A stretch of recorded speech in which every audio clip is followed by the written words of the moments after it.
नमस्कार दोस्तों, DP online classes में आपका स्वागत है। यहाँ आपको यूपी टेट सी टेट से संबंधित सारी वीडियोस मिलेंगी।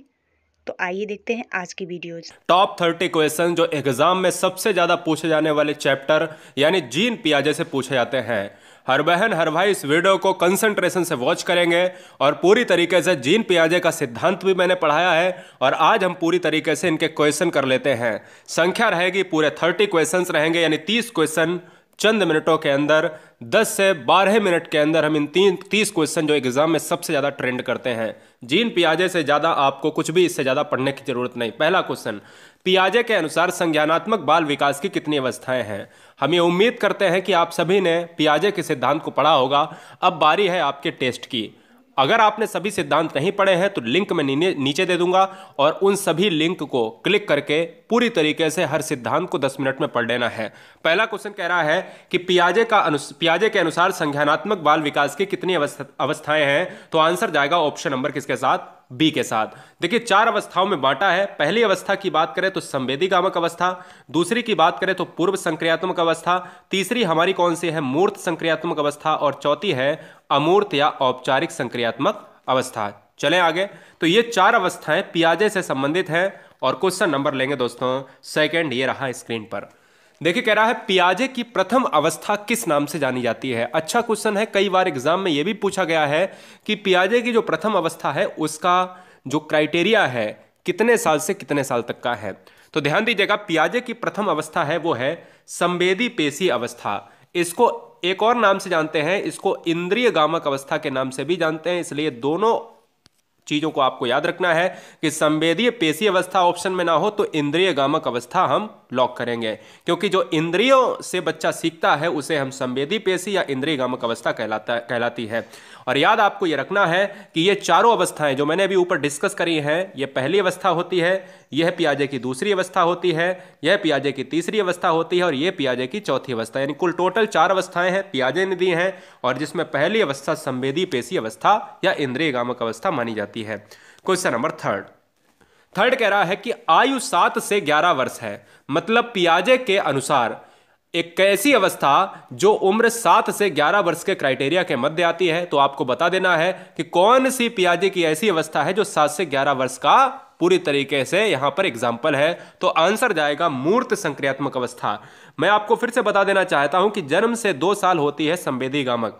इसके अलावा अगर हम बात करें दूसरी अवस्था होती है 2 से 7 साल पूर्व संक्रियात्मक अवस्था, और तीसरी हमारी होती है 7 से 11। और यही मुझसे पूछा है कि 7 से 11 साल कौन सी है, तो मुझे मूर्त मारनी पड़ेगी।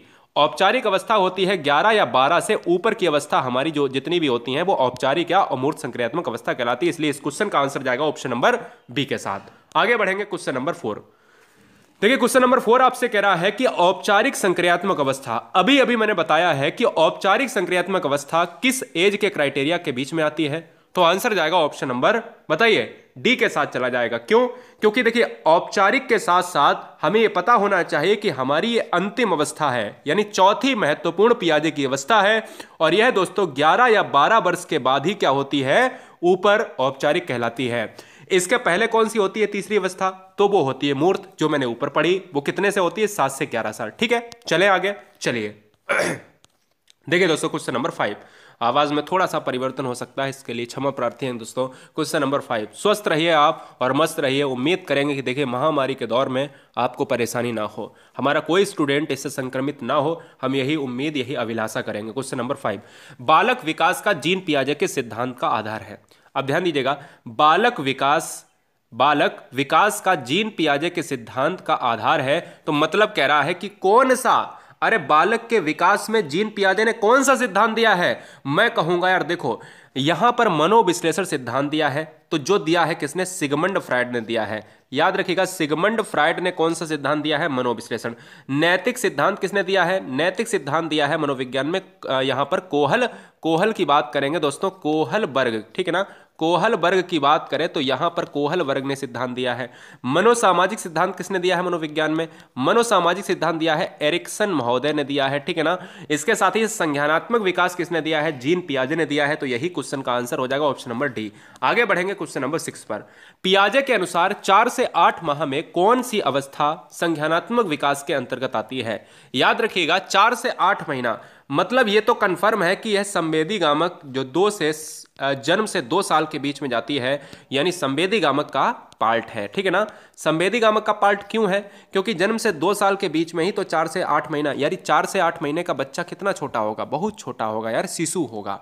तो हम कह सकते हैं कि पियाजे के अनुसार जो संवेदी गामक अवस्था के अंतर्गत 4 से 8 महीने में संज्ञानात्मक विकास होता है, वो आंख और हाथ संबंधन। जो बच्चे कह रहे हैं सर ऑप्शन नंबर बी, तो बिल्कुल सही है, क्योंकि वो आंख और हाथ के बीच में संबंध बना लेता है। 4 से 8 महीने का जो बच्चा होता है वो अपनी आंखों के बीच में और अपने हाथ के बीच में बैलेंस बना लेता है। ये क्वेश्चन पूछना चाहता है, तो आंसर जाएगा ऑप्शन नंबर बी के साथ। आगे बढ़ेंगे क्वेश्चन नंबर 7 पर।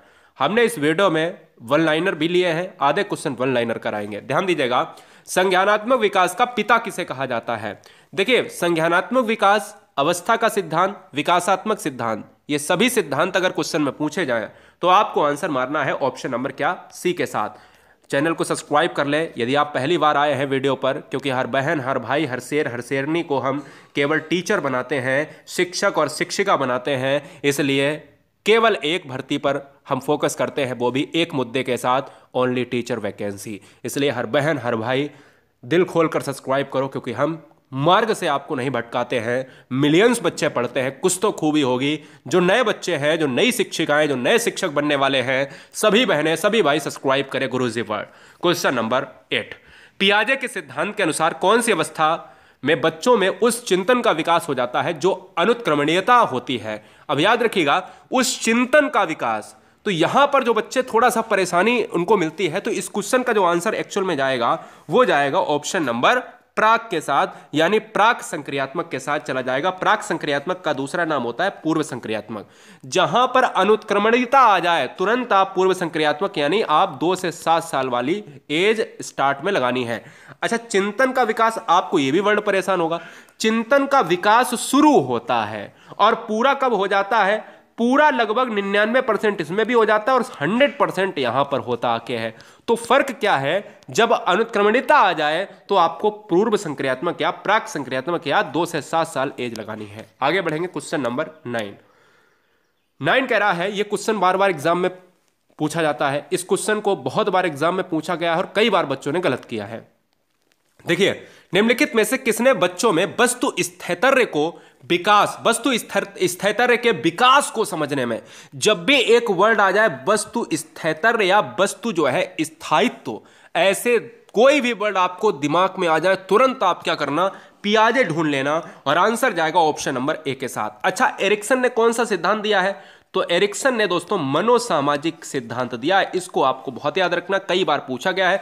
मनोसामाजिक सिद्धांत एरिक्सन ने दिया है और मनोविश्लेषण सिद्धांत सिगमंड फ्रायड ने दिया है, यह भी आपको याद रखना है।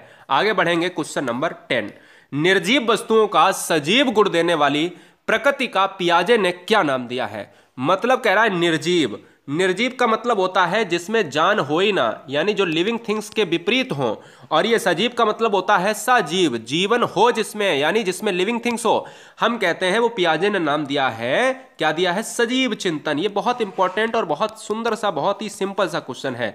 देखिए, सजीव है तो आंसर भी सजीव वाला ही आपको लगाना है, ज्यादा दिमाग नहीं लगाना है। क्वेश्चन नंबर 11, बालकों का सर्वाधिक उचित काल कौन सा होता है? ये तो हर बच्चे को पता होना चाहिए। जब भी वर्ड तनाव आ जाए तो हमें किशोरावस्था लगा देना है। बहुत सिंपल सा क्वेश्चन है यार।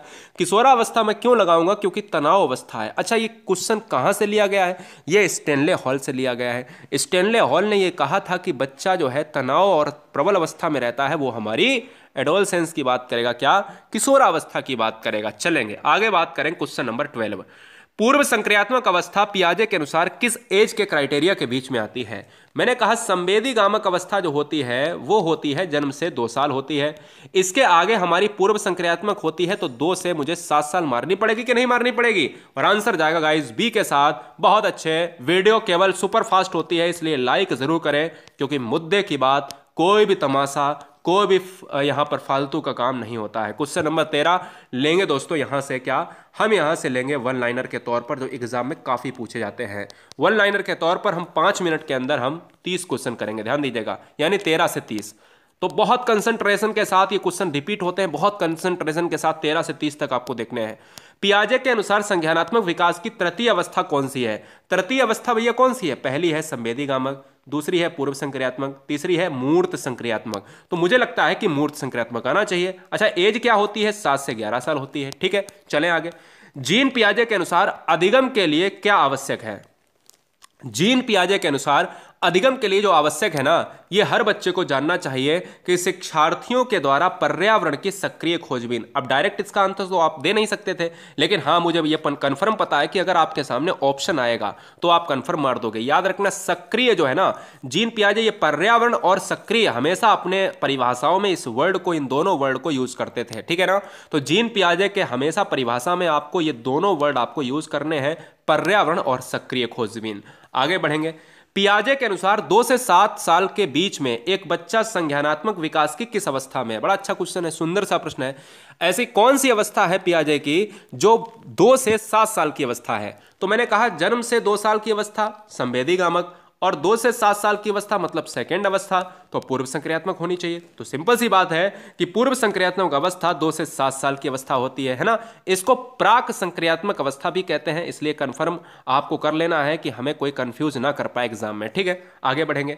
जीन पियाजे के अनुसार कौन सी अवस्था व्यक्ति के संज्ञानात्मक विकास को प्रभावित नहीं करती? ये क्वेश्चन एग्जाम में जाने कितनी बार ट्रेंड किया है, लेकिन अब मैं ऑप्शन नहीं दूंगा आपको। देखिए, मैं ऑप्शन ऐसे दे देता हूं, नैतिक विकास करेगा, सामाजिक विकास करेगा। तो यार ऐसा ही एक ऐसा था वाइगोस्की से संबंधित। तो आपको याद रखना है कि पियाजे हमेशा घोर विरोध में रहे हैं समाज के बारे में, तो इसलिए पियाजे समाज को कभी नहीं लेंगे हैं। जब नहीं आए तो समाज का आपको मार देना है पियाजे के साथ। सामाजिक अनुभव जो है, पियाजे ये कहते हैं कि संज्ञानात्मक विकास को सामाजिक जो सोशल एक्सपीरियंस है बच्चे को प्रभावित नहीं करेगा, कोई भी इफेक्ट नहीं डालेगा। Very very most important question number next. पियाजे की कौन सी अवस्था का संबंध अमूर्त एवं तार्किक चिंतन से है? बड़ा अच्छा क्वेश्चन है, और इस क्वेश्चन की ट्रिक भी मैं बताता हूं। जब क्वेश्चन में आ जाए अमूर्त तो आपको दिमाग नहीं लगाना है, बस वही आंसर आपको ठोक देना है। बोले सर क्या? अमूर्त जैसे ही वर्ड आए तो तुरंत अमूर्त संक्रियात्मक लगा दो। ठीक है, जब मूर्त यहां पर लिख के आए तो तुरंत मूर्त लगा दो, ये ट्रिक है। जब मूर्त एवं तार्किक चिंतन हो तो मूर्त लगा दो, जब अमूर्त तार्किक चिंतन हो तो आपको अमूर्त लगा देना है। एज क्या होती है? 11 के ऊपर होती है या 12 के ऊपर होती है। चले आगे, क्वेश्चन नंबर 18। पियाजे के अनुसार अनुकूलन किसके द्वारा होता है? तो पियाजे के अनुसार जो अनुकूलन होता है वो आत्मसातीकरण और व्यवस्थापन के द्वारा होता है। कल को एक क्वेश्चन ये भी पूछा गया था कि आत्मसातीकरण एक शब्द है, वो किसने यूज किया है? तो ये भी आपको आंसर पियाजे ने यूज किया है, यही लगाना है। ठीक है, चलें आगे। Question number 19। जीन पियाजे के सिद्धांत के अनुसार बच्चे किसके द्वारा सीखते हैं? तो जीन पियाजे के सिद्धांत के अनुसार बच्चे समाज के द्वारा, नैतिकता के द्वारा कहीं नहीं सीखते हैं, केवल अनुकूलन प्रक्रियाओं के द्वारा सीखते हैं। जीन पियाजे की बात करें तो इन्होंने संज्ञानात्मक विकास दिया है। मैं बार बार बताऊंगा, ये एग्जाम में कई बार पूछा जाता है पेडागोजी प्लस थ्योरेटिकल क्वेश्चंस में। पियाजे के अनुसार संज्ञानात्मक विकास की चतुर्थ अवस्था कौन सी है? यानी यहां पर आप बताना है कि फोर्थ स्टेज कौन सा है आपको। फोर्थ स्टेज पियाजे के अनुसार कौन सी है? तो आंसर जाएगा अमूर्त संक्रियात्मक अवस्था, या हम कह सकते हैं औपचारिक संक्रियात्मक अवस्था को हम कहते हैं चतुर्थ अवस्था, जो एज होती है 11 या 12 के ऊपर। आगे बात करेंगे 21। पियाजे के अनुसार संज्ञानात्मक विकास की द्वितीय अवस्था, मैंने कहा संवेदीगामक अवस्था पहली अवस्था, पूर्व संक्रियात्मक अवस्था तो द्वितीय अवस्था हो जाएगी। अच्छा, एज क्या हो जाएगी? एज हो जाएगी 2 से 7 साल। पूर्व संक्रियात्मक अवस्था को हम क्या कहेंगे? सेकेंड अवस्था कहेंगे, सेकेंड स्टेज कहेंगे। आगे बढ़ेंगे 22। पियाजे के अनुसार संज्ञानात्मक विकास में सबसे ज्यादा बच्चा गणित किस अवस्था में सीखता है? हमें यह बताओ, संवेदीगामक में सीखता है, पूर्व संक्रियात्मक में सीखता है, मूर्त संक्रियात्मक में सीखता है, या अमूर्त संक्रियात्मक में सीखता है? यही 4 अवस्थाएं, इनमें से बताना है। तो जब भी बच्चा कैलकुलेशन की बात करे, गणित की बात करे, आरोही अवरोही की बात करे, तो तुरंत आपको मूर्त अवस्था लगा देना है। मूर्त अवस्था 7 से 11 साल की होती है। इसमें बच्चा विद्यालय जाता है, इसमें बच्चा आरोही अवरोही का ज्ञान कर लेता है, इसमें बच्चा छोटे बड़े में फर्क समझ लेता है, इसमें बच्चा अनुपात में फर्क समझ लेता है, जो रेशियो होता है इसमें फर्क समझ लेता है। और यह एज जो होती है वो 7 to 11, और बच्चा सबसे ज्यादा गणितीय संक्रियाएं करता है। आगे बढ़ेंगे क्वेश्चन नंबर 23। मूर्त चिंतन की अवस्था कौन सी है? तो आपको याद रखना है कि जो मूर्त चिंतन की अवस्था है वो दोस्तों 7 से 11 साल की बात करते हैं, तो आंसर क्या जाएगा? 7 से 11 साल की अवस्था या मूर्त चिंतन की अवस्था, मूर्त संक्रियात्मक। जब भी क्वेश्चन में आपको पूछा जाए तो मूर्त चिंतन, तो आंसर मूर्त संक्रियात्मक। और ऐसे ही क्वेश्चन नंबर 24 है, अमूर्त चिंतन की अवस्था कौन सी कहलाती है? किसके अनुसार? According to पियाजे, gene पियाजे। ठीक है, तो आंसर क्या जाएगा? अमूर्त अवस्था। जैसे अमूर्त हो तो आंसर भी अमूर्त के साथ चला जाएगा। आगे बढ़ेंगे 25। जन्म से 2 साल की अवस्था, यानी अगर हम बात करें जो स्टेज है जन्म से 2 साल की अवस्था की बात कर रहा है, वो किस अवस्था के नाम से जानी जाती है? तो आपका आंसर जाएगा संवेदी गामक अवस्था। इस क्वेश्चन में आप हमेशा याद रखना है, इस क्वेश्चन को आप बहुत अच्छी तरीके से कई बार एग्जाम में पूछा गया है, इसको इंद्रिय गामक अवस्था भी कहते हैं। 7 से 11 साल की उम्र की जो अवस्था है वो बहुत बार मैं रटा चुका हूं इसी वीडियो में, तो क्वेश्चन घुमा के कल को पूछा जा सकता है कि 7 से 11 साल की उम्र की अवस्था पियाजे की कौन सी अवस्था होगी? तो दोस्तों याद रखना है मूर्त संक्रियात्मक अवस्था होगी, यह बात दिमाग में रख लेना है। पियाजे किस देश के निवासी हैं? पियाजे किस देश के निवासी हैं? तो आपको याद रखना है यह दोस्तों आपके स्विट्जरलैंड यानी स्विस, आपके क्या है, स्विस निवासी हैं, स्विट्जरलैंड के मनोवैज्ञानिक हैं। बढ़ेंगे दोस्तों क्वेश्चन नंबर 28 पर। सुपर फास्ट है, समय आप देख लो, समय मैं दिखाऊंगा 30 क्वेश्चन जैसे हो जाएं, समय मैं दिखाऊंगा कितने मिनट के अंदर पूरी डिटेल के साथ। अवस्था का सिद्धांत किसने दिया है? तो अवस्था का सिद्धांत दिया है पियाजे ने दिया है। जब भी कोई क्वेश्चन आ जाए कि संज्ञानात्मक सिद्धांत किसने दिया है या पितामह कौन कहा जाता है संज्ञानात्मक का, अवस्था का सिद्धांत किसने दिया है? तो पियाजे ने। किस अवस्था में बच्चा इंद्रियों का प्रयोग करता है? तो इंद्रिय गामक अवस्था, जन्म से 2 साल, इसको कहते हैं संवेदी गामक अवस्था। यानी ये भी आपको याद रखनी है, एक ही चीज है, बच्चा इंद्रियों के द्वारा, नाक कान मुंह के द्वारा इस तरीके से सीखता है। कैसे? जब बच्चे को भूख लगेगी तो वो रोएगा, तुमसे बोलेगा नहीं, क्योंकि यह इंद्रियों से वो प्रकट करेगा। बच्चा बोल नहीं पाएगा क्योंकि बच्चा जन्म से 2 साल के स्टेज में होगा, बोल नहीं पाएगा। 30 क्वेश्चन आपके स्क्रीन पर, ये रहा अंततः विकासात्मक सिद्धांत, यहां पर लिख लेना है विकासात्मक सिद्धांत किसने दिया है?